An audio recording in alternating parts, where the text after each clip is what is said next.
Your student may soon be required to put away that cell phone for the entire school day. A task force made recommendations to the State Board of Education that would ban cell phones in all Kansas schools. KAKE's Nick Nelson is live in Northwest Wichita after talking with parents about these recommendations and some of their concerns about what it could mean for student safety.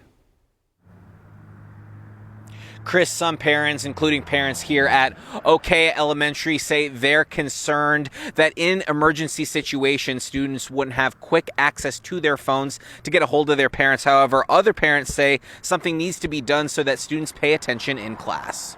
It's when they abuse it in the classroom.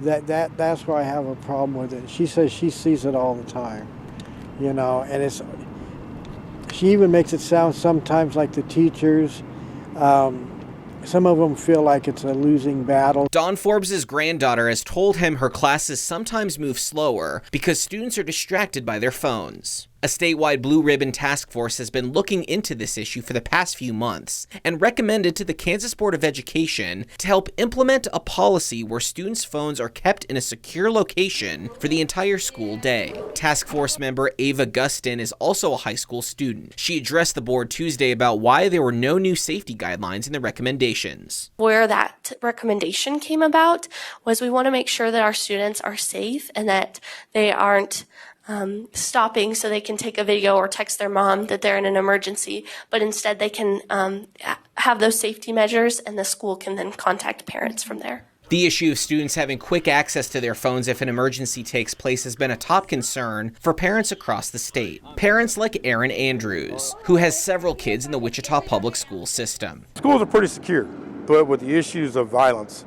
kids bringing guns to school, stuff like that. I mean, that can happen anywhere. We've seen it happen all over in small towns. You know, with my son or my daughter being able to have a phone in school, I would want them to be able to call 911 from the classroom if needed.